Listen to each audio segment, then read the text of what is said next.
unang beses sa history ng NBA na magkakaroon ng Rookie of the Year and Defensive Player of the Year. Usapang basketball mga tropa, eto na nga, NBA na nga, the long wait is over. Actually, naglalaro na nga ngayon yung Lakers at saka Denver Nuggets. Grabe, ang tagal natin nagantay, pero andito na. Andito na yung pinakaiintay nating basketball na gustong gusto natin panoorin. Pero bago ang lahat, gusto ko munang magbigay sa inyo ng aking mga matatapang na prediction kung sino-sino ang makakuha ng mga individual awards at kung sino yung magcha-champion ngayong season. Bago ang lahat, huwag kalimutang mag-like, mag-subscribe and share para sa marami pang usapang basketball. Let's go! Unahin na natin yung 6th man of the year. Pinipili ko si Malik Monk. Simple lang naman. Kasi yung Sacramento Kings ngayon is uprising. Siya yung number 2 scorer rito after kay Fox. Ang maganda kasi sa player na to, clutch siya. Nag-average lang to ng 13.5 points per game last season. Pero yung mga crucial na game, ang dami niyang ginawang magagandang laro. Naalala ko, pumuntos to ng 45 points kalaban yung Clippers. Ang lupit nun. Tsaka ang dami niyang magagandang laro sa playoffs na talagang nakatulong sa team niya. Isa pang maganda sa kanya, ang timely lagi ng mga basket niya.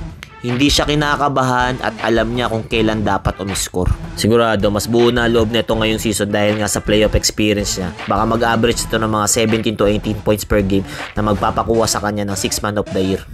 Austin Reeves, most improved player, di ba? Etong player na to, napakaganda ng nilaro last season. Revelation talaga siya. Ang maganda kasi sa player na to, kala mo ang tagal-tagal na niya sa liga. Buong-buo na yung loob niya. Marami pang pagkakataon sa playoffs ha. Isipin mo playoffs. Pinagkakatiwalaan siya ni LeBron James, Anthony Davis at ng mga kampi niya na laging humawak ng bola.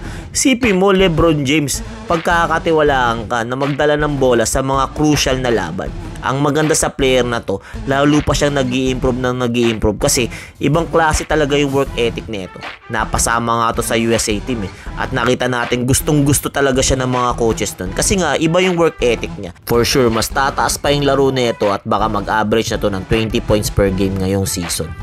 Victor Wembanyama. Sigurado, tong claim na to, maraming tataas yung kilay o baka magugulat. Dahil nga, Rookie of the Year, Defensive Player of the Year sa isang player. Wala pang nakagawa nun sa NBA history.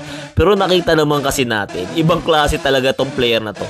Yung pagiging Rookie of the Year siguro given na kasi ibang klase talaga siya, di ba? Kung napanood nyo yung mga highlights niya, yung height niya, napakatangkad niya, pero kung maglaro siya, parang gwardiya, tapos may tira siya sa labas.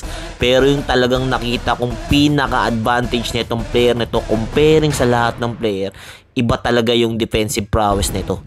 Yung pagsupalpal niya, pag-agaw niya, pagdepensa niya.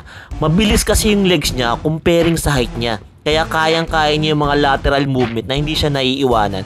Sigurado ako marami talagang pahihirapan tong player na to sa parating na season. Para sa aking MVP, wala nang iba kundi si Giannis Antetokounmpo. Marami nagsasabi si Embiid to kaya si Jokic. Pero ang laking bagay kasi na napunta si Lillard sa Milwaukee Bucks. Nabuhayan na ulito si Giannis Antetokounmpo. Yung focus niya sa laro ngayon, ibang-iba na. Tsaka masyado tong gigil dahil nga sa early exit nila nitong nakaraang playoffs. Talagang alam mong pursigido siya ngayong manalo. Nakikita mo sa mga mata niya, nakikita mo sa mga galaw niya na wala siya ibang gustong gawin ngayon kundi mag-basketball at manalo para sa team niya. Kaya handang-handa na itong maging MVP ng liga. Para naman sa akin sa Eastern Conference Champion, wala nang iba kundi ang Milwaukee Bucks. Dahil sa mga ganitong rason. Tingin ko magkiklik na lahat ng mga players na mga pinagkukuha nila. Tapos makikita natin yung mga halimaw na laro ni Giannis Antetokounmpo game per game. Tapos magkakaroon ka na ng player na napaka-clutch sa pangalang Damian Lillard na kayang-kaya niya mag-close anytime niya gusto. Ang maganda sa team na to, nakikita ko napakalalim. Kaya nila maglaro ng malalaki, kaya nila maglaro ng mabilis at ang maganda pa sa team na to, malakas na yung opensa nila, malakas pa yung depensa nila. Ang lalim ng bench na to, sinasabi ko sa inyo. Tapos yung lagi nilang nagiging problema, yung go-to guy or yung closer nila, nandyan na sa pangalang Damian Lillard na alam natin na napagaling na closer at kayang-kayang umiscore anytime niya gusto. Kaya for sure, makukuha na nila tong Eastern Conference Championship ngayong season na to. Los Angeles Lakers, wala nang iba. Yan ang aking magiging NBA champions ngayong season na to. Simple lang naman.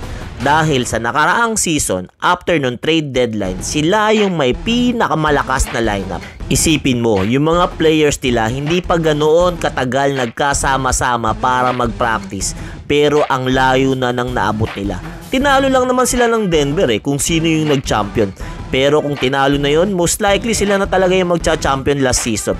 At ang maganda pa rito, kumpleto pa rin yung malalakas na player na nakuha nila after trade deadline. Ang maganda ngayong season, mapapahinga na nila si Anthony Davis na laging nagiging problema ay yung kanyang injury kasi nga injury prone siya. Sa lineup na to, may luxury sila na ipahinga or babyhin si Anthony Davis dahil nga marami silang scorer. Kayang-kaya nila makapagsabayan kahit wala yung top scorer nila. Dahil nandyan sina Reeves, nandyan sina D'Angelo Russell, si Hachimura. Ang daming malalakas na player na to na kayang-kaya makipagsabayan. Wala nang ibang magcha-champion kundi itong Los Angeles Lakers. Ayan na nga, nakakita nyo na kung sino-sino yung mga prediction ko para sa parating na NBA season. Ito yung based lang naman sa mga napanood ko, nakita ko, at konting-konting mga na-research ko. Kung magkakaiba tayo, okay lang yan. Kung magkakaparehas tayo, okay lang yan. Ang importante, marami tayong pag-uusapan regarding NBA basketball na nagpapasaya sa atin. Nga pala, gusto ko din malaman kung sinong MVP mo, Rookie of the Year mo, Sixth Man of the Year mo, Defensive Player of the Year mo, at NBA Champion mo. Please, paki-comment sa baba para malaman ko rin yung mga point of view nyo na nagpapasaya sa usapang basketball.